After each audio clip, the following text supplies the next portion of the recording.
WRKS Pickens Jackson. All systems go. Live from the Whiskey 61 Lounge inside the Bank Plus studio. This is Out of Order. Live in the studio. It's the Out of Bounds Show with Bo Bounds. Streaming live worldwide on the Out of Bounds radio app. And on your radio at ESPN 105.9. All set? Let's go. The Zone.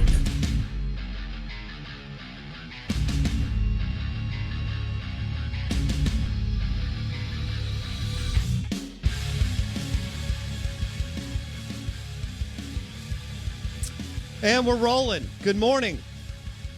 Happy 2021. I feel like it's been a while since we've been on. I think I drove Wendy crazy. I was probably at the house too long. I think I drove myself crazy. Yeah, I actually like what I do, so that may have been too much downtime. But anyway, enough of that. Hope you had a happy new year and an amazing college football and NFL football weekend. I did. We are the Out of Bounds Show. Let's see if we know how to do this. WRKS 105.9 The Zone, ESPN. We are streaming live on the Out of Bounds radio app. Want to say good morning to you. Thanks for making us your SEC football show of choice in the great state of Mississippi, and thanks for streaming it outside of streaming the show outside of the state of Mississippi. I've got the Blakey Blakester with me. I'm your host, Bo Bounds. The show is always powered by our friends at the Golden Moon Casino Sportsbook. Bet $50 there. Play award-winning Dancing Rabbit Golf Club. A couple different ways that you can get in touch with us. We would love to hear from you. You can react from the weekend, as we're going to break down several topics and storylines and so on. But the Farm Bureau Insurance call-in line is 601-707-3750. Twitter handle at Bo Bounds, and the Mississippi Ag John Deere Tractor text line is 601-885-3776. I hope that you got your black-eyed peas, your cabbage, whatever else you needed for your health and wealth this year. And I think we're all hoping that this is a little bit different year than this past 2020. You know, Blake, we had a bunch of guys, Kirk Herbstreit, Dan Wolken, among others, that told us, I mean, there's just no way that you can play football. And here we are, and, you know, it's January 4th, and here's what happened in the state of Mississippi, which I'm proud of so many people that it took behind the scenes. But the MAIS had a championship game in football, and the MHSAA had, well, I'm sorry, MAIS had several championship games, and the MHSAA had several championship games, which was awesome. People stayed the course. Leaders lead, right? And it's pretty simple. Leaders lead, period, or you're not one. And we did that. And then, Blake, I consumed an enormous amount of football over the weekend that I was told couldn't happen in May and June and July and August, although Lowe's and Walmart and everywhere else Kroger could be open, but we weren't going to be able to play football. And it was awesome. I mean, we had a good year, and Ole Miss and Mississippi State finished the year with W's. And I think, Blake, you've heard me say this on the show. It's extremely difficult to win. 100%. It's hard to win. And Mississippi State had a challenging game, and Ole Miss had a challenging game. And neither one of those two teams are as talented as MSU and Ole Miss, but they have some nice pieces, and they wanted it, and they played hard, and MSU and Ole Miss prevailed,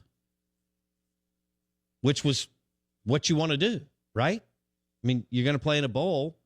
You'd like to win it. Of course, State was on a 2-game bowl losing streak. That's right. And they needed to, snap the snide. Yeah, absolutely. snap that. And then Ole Miss had not been to a bowl since the Sugar Bowl in 2015, and they wanted to 1 go and 2 win. And kudos to guys like Tulu. Of Griffin and John Rhys Plumlee, among others. Guys who hadn't contributed all year. Snoop Connor and Emmanuel Forbes. I mean, there were guys who made big plays when you needed it on Thursday and Saturday. And then we had the fight. And didn't Leach say something about this, Blake, after the game? What's your message to the team, having seen that afterward?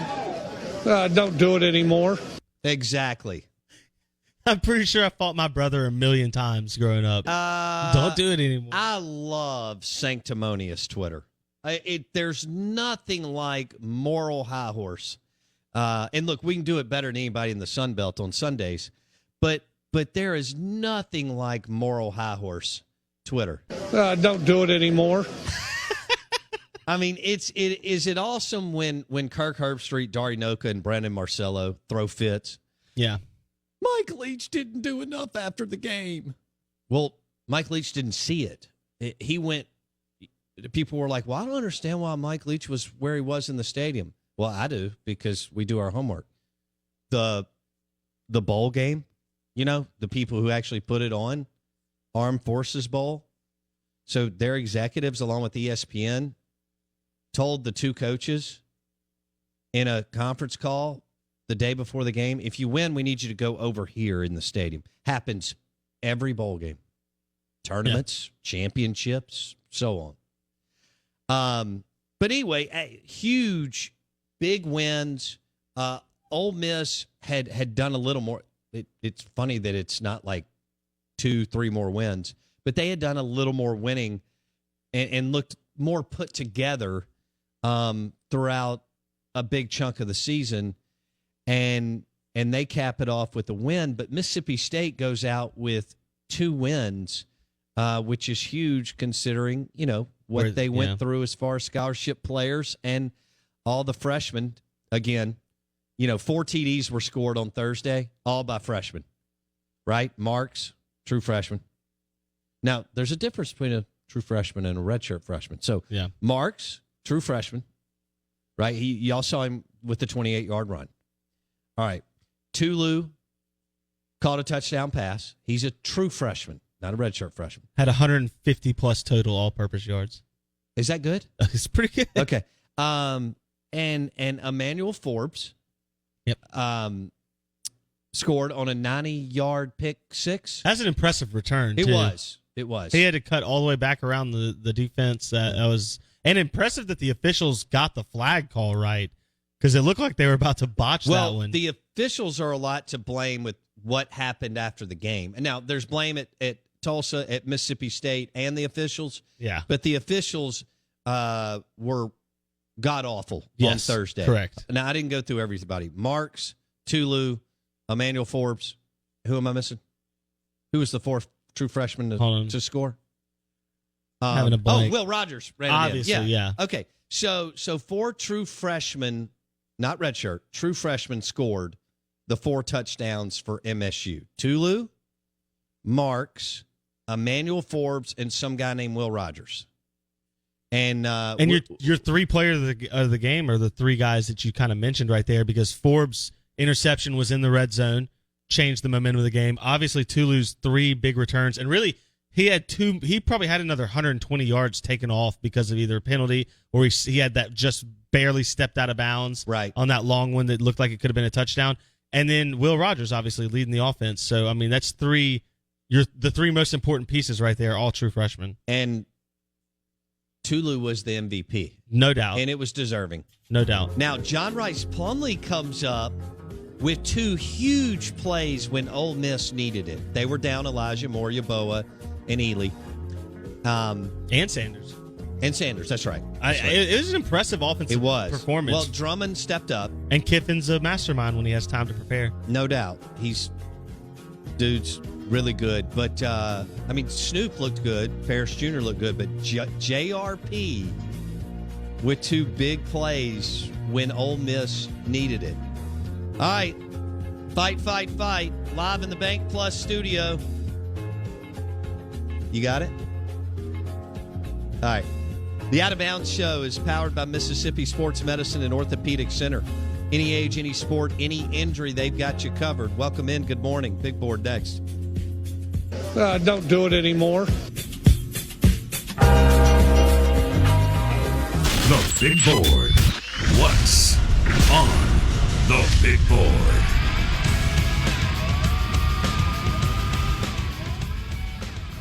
Oh, man. Dan Mullen to the NFL? Tom Herman out at Texas? Steve Sarkisian in with the Longhorns. Guess what? Texas still sucks. Well, good morning. Happy New Year to you. We'll have Steve Robertson at 8:15, Hail State Insider. David Johnson. Is David at 9:15? That's correct. Ole Miss Insider, Rebels 247. Brad Edwards, College Game Day on ESPN at 9:30. So, pretty loaded up, but we're going to recap college football. Obviously, big wins from the Rebs and the Dogs. Big plays by kids when you needed it in the second, well, throughout the game, but in the second half. And some cool names, that maybe we have talked about and haven't talked about in a while. Playmakers are playmakers, man. And John Rhys Plumlee, when Ole Miss needed a little juice, JRP comes through. Now, is that enough for him to stay at Ole Miss and play slot? I wouldn't, but more power to the young man. I think he can be a fun, well, it's not think. There's no question in my mind that he can be an outstanding quarterback somewhere. Power 5 or G5. He had 5 for 73. Yeah. Could he play in the NFL as a receiver? I don't think he can play in the NFL as a quarterback. I don't know if Jalen Hurts gets snaps, but I don't know, Blake. The way the game is played now, who knows? He's got touchdown speed. Nobody thought this time in Gardner Minshew's career that he would be able to make an NFL team. Yeah. I'm sorry. Let me go back. Nobody thought Dak Prescott at this point in his career. A lot of people didn't even think he could start in the Southeastern Conference, much less play in the NFL. Yeah. So I don't know. Yeah. No, I'm with you. I just know that the kid played really well last year, and he made some really good plays on Saturday for Ole Miss against the Indiana Hoosiers. There you go. I think he could play. I mean, supposedly he hadn't played receiver all year, and then he practices for the bowl game because they have no one left on the roster. And 5 for 73. I mean, that's with little to no preparation. That's pretty impressive.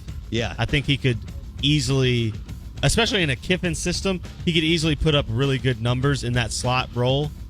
And have a chance to, he'd be a late round draft pick. He'd be like a Hunter Renfrow from Clemson. He'd have to outwork everybody, but he'd be a late flyer because he'd have good hands and he's got touchdown speed. Yeah, he does. So, I mean, you can work with that in the NFL. You don't have to be. Cole Beasley's made a living just playing one small part of the wide receiver tree. Cole Beasley, baby. All right, let's get back into what all. All right, Thursday, you had Mississippi State and Tulsa. MSU pulls it out, 28-26. We mentioned earlier that all 4 TDs were scored by true freshmen. Not redshirt freshmen, true freshmen. That would be Tulu Griffin, Will Rogers, Emmanuel Forbes, and Marks from Atlanta, the running back. He scored the first one. For Ole Miss, and by the way, I thought Mississippi State, their defense in the red zone was really, really good. Was it Tyrus Wheat that also got that pick? I believe that's correct, yes. Number 2. And then ran it back to the sideline. Yeah, that was funny. He's like, hey, this is my time. Coach, I'm done. That was huge as far as, because Tulsa moved the ball between the 20s all day long. But 2 red zone interceptions. Yeah, two, and for Emmanuel Forbes, this kid's a freak.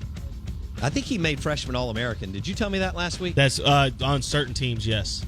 You know how there's a bunch of different publications. But yes, he was an all-SEC freshman and all-freshman All-American. Okay.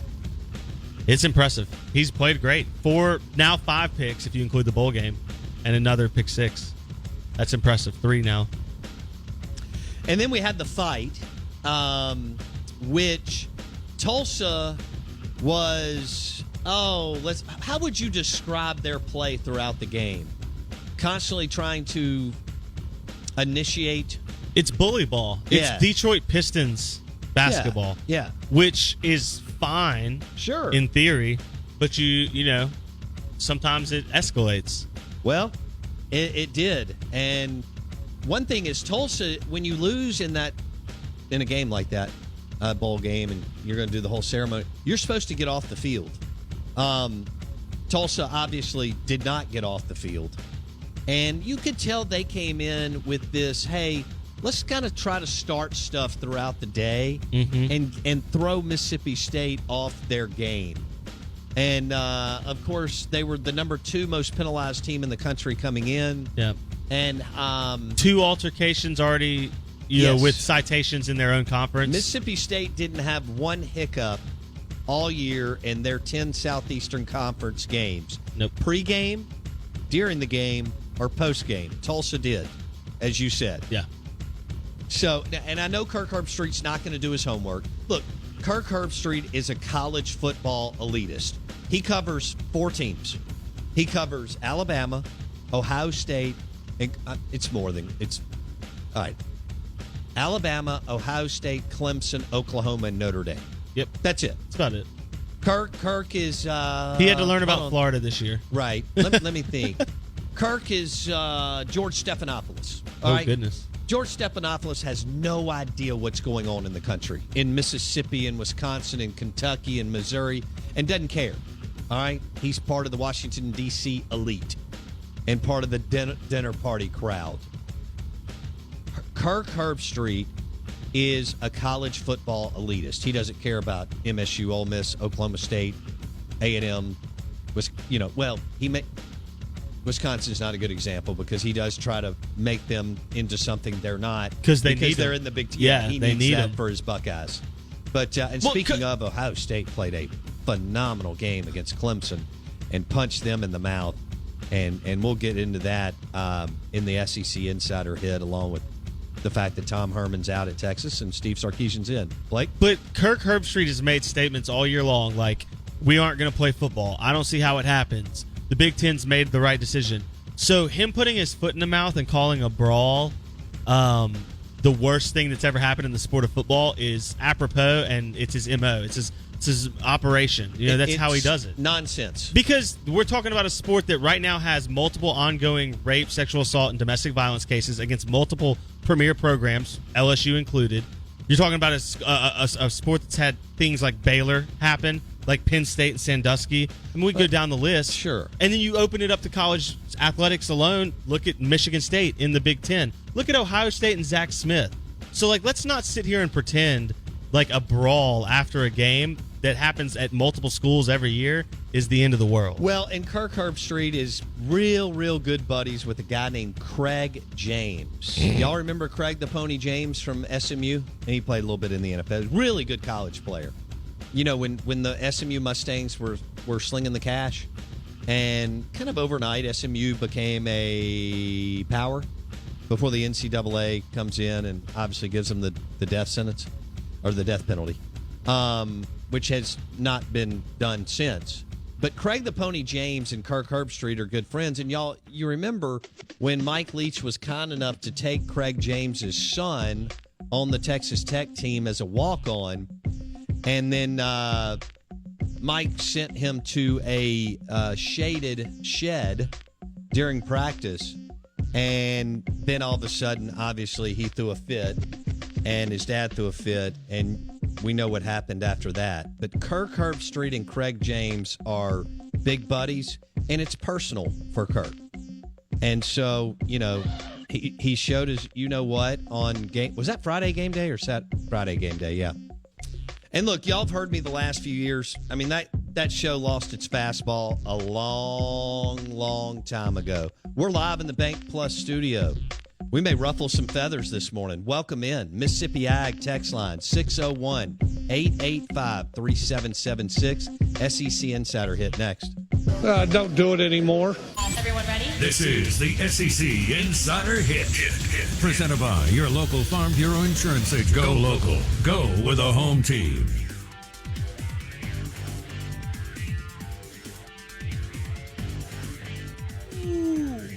Steve Sarkisian. Hook 'em.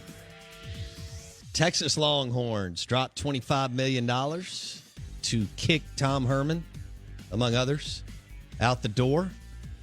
And they welcome in the Alabama offensive coordinator, Steve Sarkisian, who, as you know, has been the head coach for Southern Cal, just like the Lane train, and the Washington Huskies. He was part of that Pete Carroll magic, which catapulted, his career like Lane's when Southern Cal was on that amazing run. And so Sark has been the dude behind Alabama's offense the last couple years. He's now the head football coach for the Texas Longhorns. I actually think he's got a shot to now I don't know if they'll ever get out of somebody's way, as far as that booster culture. But I think his rehab stint, much like Lane Kiffin's at Alabama, I think I would have to believe that his coaching rehab, I know he went to both, but his coaching rehab stint in Tuscaloosa was very successful. And I know he had the best players, but still, there's plenty of elite recruiters that look terrible on offense. Well, and they lost 3 first-rounders from last year's team. And I didn't think Mac Jones was going to be flawless. I get that Alabama has talent and all kinds of pieces around him, and he doesn't bear the brunt of what Dak and Bo Wallace had to do, play by play, possession by possession, when everything's on you. Well, even Thursday and Saturday. It's all on Will Rogers and Matt Corral, too. But yeah, Sark to Texas, so we'll see how that looks. The SEC Insider Hit this morning is brought to you by Farm Bureau Insurance and favorites.com. Bundle your auto and home and save with your local Farm Bureau Insurance agent in any of the 82 counties in the state of Mississippi. That's favorites.com. Want to welcome you in. Say good morning. This is 105.9 The Zone, ESPN.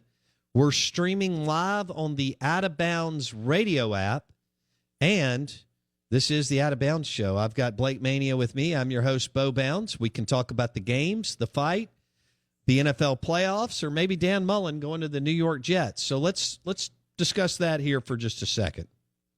It looks like Dan may be flirting again. I know that doesn't surprise any of you. And now there's, according to the Twitters, I don't know about this, somebody just tweeted out some kind of Michael Bratton guy. I'm not exactly sure what he does. He's with SDS. You never know with them. Sometimes they're just kind of an aggregate, and I guess maybe sometimes some of their guys do have some inside information. But he said, he just tweeted out, and again, take this for what it's worth, Saturday Down South. I haven't been to that site in 4 years. But there's an uncomfortable pause between Dan Mullen and the Florida administration at the moment. I love the way he put, boy, isn't that that's a fancy way of putting it. It's a journalistic way to put it. Okay. There's no claim there. It's just, yeah, things are weird. And I think SEC Mike's a Tennessee guy, so there may be a little hope that Mullen's going somewhere else and maybe Scott Strickland can't make another fantastic hire like he did with Dan. We all know that Dan's a hell of a football coach. Welcome in. Good morning. Let me finish this tweet real quick. Let me read the whole thing through. Again, there's an uncomfortable pause between Dan Mullen and the Florida administration at the moment. Even if Mullen doesn't land an NFL job, it feels like he's damaged his reputation in Gainesville despite the Gators' success on the field. I have no idea. Would I be surprised if Dan Mullen's kicking the tires with his agent, Jimmy Sexton, on an NFL job? No. Would I be surprised if he wants to stay in the Sunshine State in Gainesville for several more years and make a ton of money and try to make a run? No. So nothing, that some of these coaches want to move around. Some don't. Could he coach in the NFL? Yes. Would he be successful? I think he'd have a shot. But again, you have to have a quarterback. All right, so if you want to weigh in on that, you can. Ohio State beat Clemson. Before I get back into Ole Miss and Mississippi State, you just give me a couple minutes to recap, and then we'll go hard local with the Dogs and the Rebs. Ohio State beat Clemson in what I thought was a just punch-you-in-the-mouth game by the Ohio State Buckeyes. I think they felt snubbed. Dabo had ranked them 11th. I don't know how much that, the legs of that throughout the week.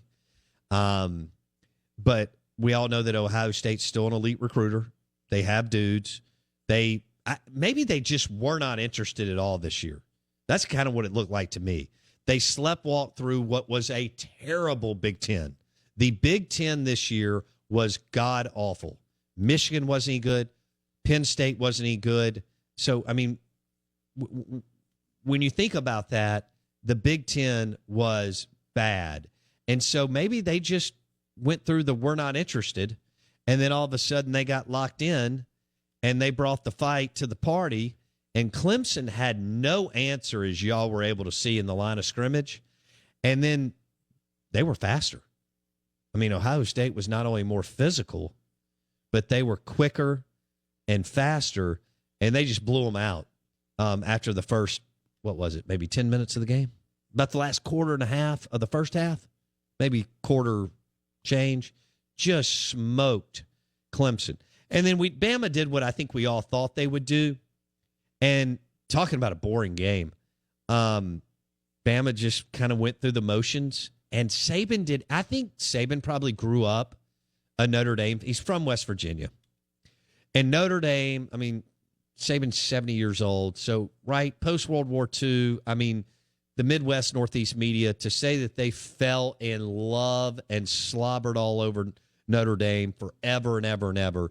And so Nick Saban's part of that generation, and I would have to believe, that he grew up thinking that the Fighting Irish were amazing. And that's when they kind of had their fastball, the 60s and maybe the 50s too, but the 60s and the 70s.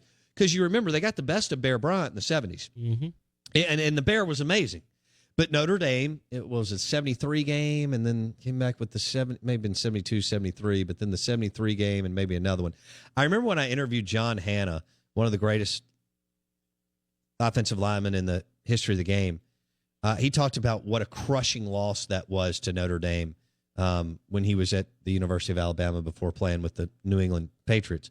But anyway, back to where we are. Alabama, Ohio State. Blake, the line it started at 7.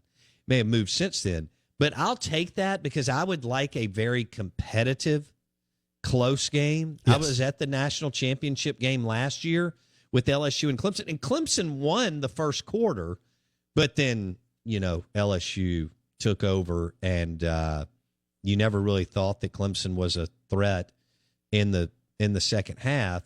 I'd love to see Bama and Ohio State go down to the wire, and let's have a good one-possession game in the fourth quarter. 100% agree. I'd like for it to be competitive because that's more entertaining. 2, how about the irony that Trevor Lawrence never won in the Superdome? Those are his only 2 losses. He only has 2 losses in his career. They're both playoff games in the Superdome. That's pretty remarkable. Yeah. I thought Justin Fields played lights out. He did. Chris Olave was unstoppable, cool the receiver for Ohio State. He made himself a lot of money. Obviously, Fields was already a top 5 guy, so that didn't matter. His agent, now that I think about it. Me and you both. I'll take less than 10%. It's fine. It's 3%. I'll take less than 3%. Okay, I'll do it for half. Endorsements go north of 10, but I got you. But yeah, Ohio State didn't just win; they thoroughly dominated. It was never in doubt. I mean, from the opening kickoff, Ohio State dominated. Yeah. Let's get back into local. People want to talk about the fight, Malik Heath. I think Malik Heath will get they'll handle it internally and or he may get suspended a game. I'm not even sure about that. It's more the social media than it is the actual on the field. That's the stupidity. Terrible, terrible decision making, bragging about it in the locker room on your phone after the game. But I don't want to surprise y'all because we've been doing this for right at 20 years. But our bread and butter is covering a game that is driven by violence. Yeah. And can you whip the man across from you, and can your unit as a whole dominate that unit physically? That's what it is. We've referenced this for years. It's modern-day gladiators. And so Tulsa started it. I don't know if Mississippi State necessarily ended it, but they won the game. And the biggest takeaway from Thursday is not the fight. It's the win. It's winning. Winning's hard. It's extremely difficult. And when you only have, I don't even know how many players they had. 48, 50, 52 players. I don't know. But when you don't have the full deck of cards and you're kind of limping to the end of the season, you didn't opt out of any games. Nope. Right? There were some media that ran their mouth in this state that said that was going to happen. Nothing could be further from the truth, and that was never going to happen. Now, if they kept dropping, they already played below the threshold, right? At least 3 times now, I think. I thought that was number 4. That's what I say. At least I know of 3. At least I guess the bowl game would be 4. So yeah. No. Georgia, Ole Miss, Auburn, Missouri. So that's 4. So number 5. In the bowl game. There you go. And the bottom line is you got 2 W's on the way out the door, and your 4 TDs were scored by not redshirt freshmen, true freshmen. Will Rogers, Marks, Tulu, Griffin, and Emmanuel Forbes. All 4 true freshmen were the 4 touchdowns that were scored for you on Thursday. The Farm Bureau Insurance call-in line, 601-707-3750, if you would like to discuss the fight, the Mississippi State game, the Ole Miss game, the college football playoff, or even the NFL, or the fact that Steve Sarkisian is leaving the University of Alabama after the national championship game. Not before. Not like Kiffin. Well, yeah, that was, this is a little bit better breakup, so to speak, between Saber and probably because communication lines and so on, if I had to guess. Dude, this is a big job. Texas has everything you need to win. Now, for the better part of my lifetime, they have not won. All right? For the better part of 50 to 60 years, Texas has underachieved. Now, they bottled a couple of times. Obviously, Darrell Royal was amazing. Former assistant coach at Mississippi State, went on to Texas, had a wonderful career, right? He's the one that really made them who they are. And then Mac Brown bottled it for a second there. I mean, you got to give him credit. He beat a very talented Southern Cal team in 5, and then they went back and played for it. And, hey, their quarterback got knocked out of that game, and it may have been closer against it would have been closer against Alabama that night. But Mac Brown bottled it, and now, they're going through coaches, and now they hire Steve Sarkisian, who's been there and done that. And talking about fortunate, Sarkisian lands another top 10 job. So Southern Cal, you could argue, is the number 1, 2, 3, 4, 5 job in the country, however you want to run the numbers. Texas is a top 10 job in the country.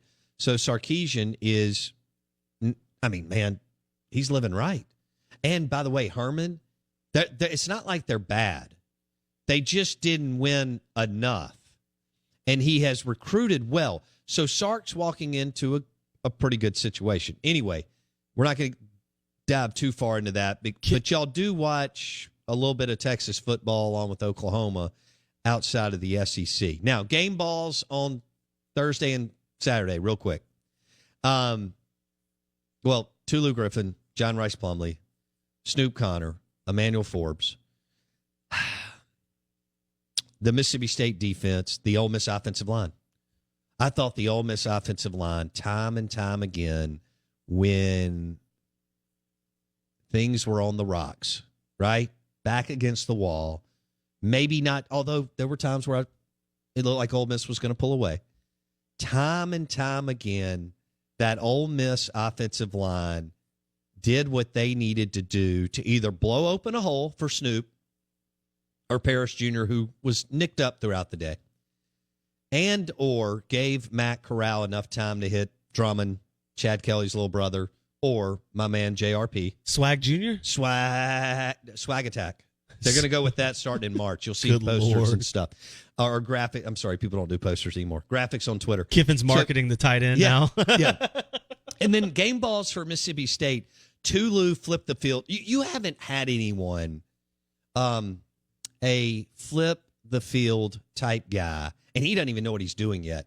If he stays healthy, he is going to be one heck of a football player out of Philadelphia, Mississippi. But I'll also say this, Will Rogers, that MSU offensive line obviously needs some serious help. Will was under duress throughout the day. He made just enough plays to help you, and that tuck it and run was huge. He's faster and quicker than all of us thought, and he continues to kind of reinforce that with some of his play. All right, Out of Bounds, 105.9 The Zone, ESPN, presented by Mississippi Sports Medicine and Orthopedic Center. Want to welcome you in, say good morning, Happy New Year. We got 2 wins. We got a fight. We have a college football playoff national championship between, and I hope it's competitive, between Bama and Ohio State. We have the NFL playoffs and your New Orleans Saints. Blake, did your Dallas Cowboys make the playoffs? Thank God, no, they did not. 10th overall in the draft order. We lost to the trash organization known as the New York Giants and Jason Garrett. Boo. And so we're picking 10th in the draft. It's all about 2021. Dak Prescott season on watch. MVP award. Get ready. It's coming. I'll go ahead and put it down. It's coming. So Dak's coming back healthy. We've got 3 great receivers. Amari Cooper, 3rd straight season with 1,000 yards. I mean, the guy's been unbelievable. He's the first receiver to lead the Cowboys in receiving in 3 straight seasons since Des Bryant. And he's 12, 13, 14. He's a really good kid. Anti-distraction. Young man, Yep. locker room guy. Obviously comes from a good family. Saban did a great job with him in college. Cooper is, he's a dude. CeeDee Lamb, Gallup, all those guys. Yep. All right. Dallas will pick Dak Prescott's Dallas Cowboys will pick number 10. That's correct. All right. Probably going to either trade back or take a corner, most likely, is what's going to happen. Okay, I'd trade back. Malcolm Gladwell has run the numbers for years. So have others. Outside of you being the first, second, third pick and having the ability to go get like a Deshaun Watson or a Chase Young, right? I mean, these are, again, most important position QB. If you don't have one, even now at the high school level almost. I mean, look at some of the teams that have emerged as really good programs. They're coaching the quarterback position. College, pro for sure. If you don't have one, it's over.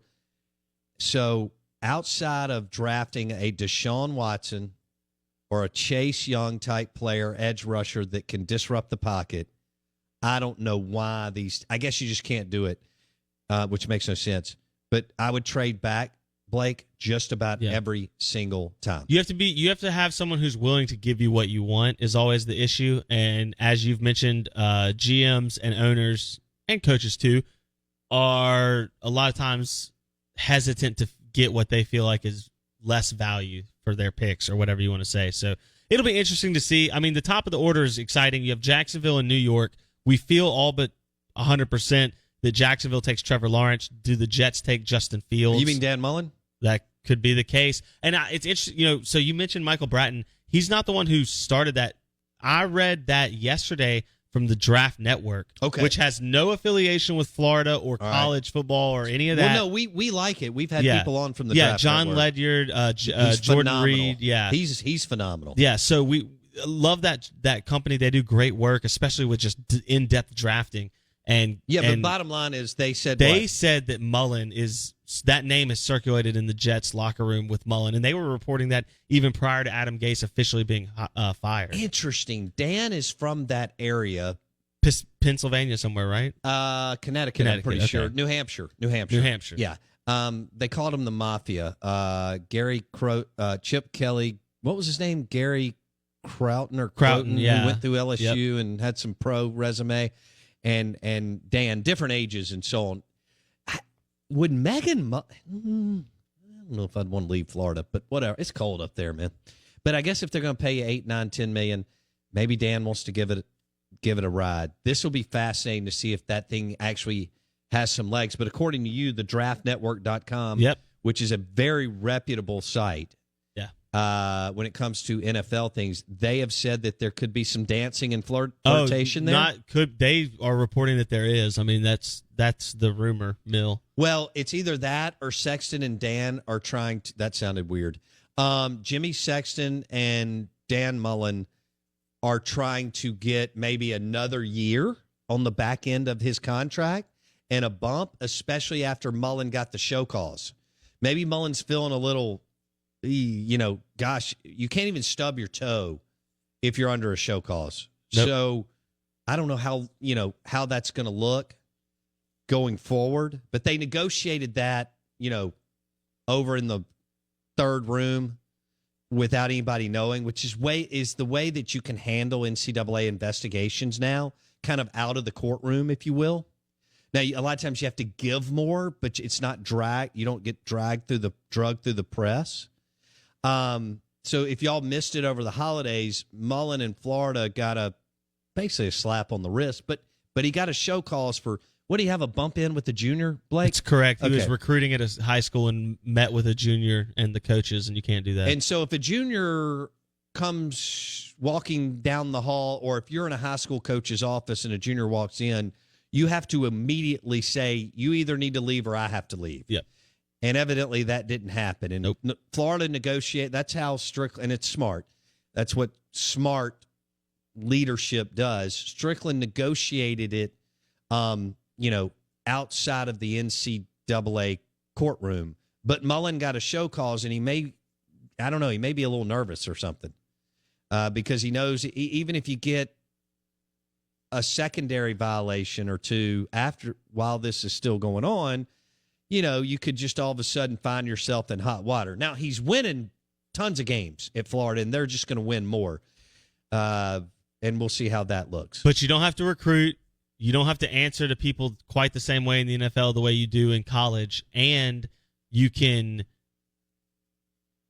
take a program that will get to take a quarterback in Justin Fields, who you've already got experience with players in that same mold, and get him for pennies on the dollar in the NFL, which is when teams make their biggest jumps, when they have that rookie quarterback contract. Yeah.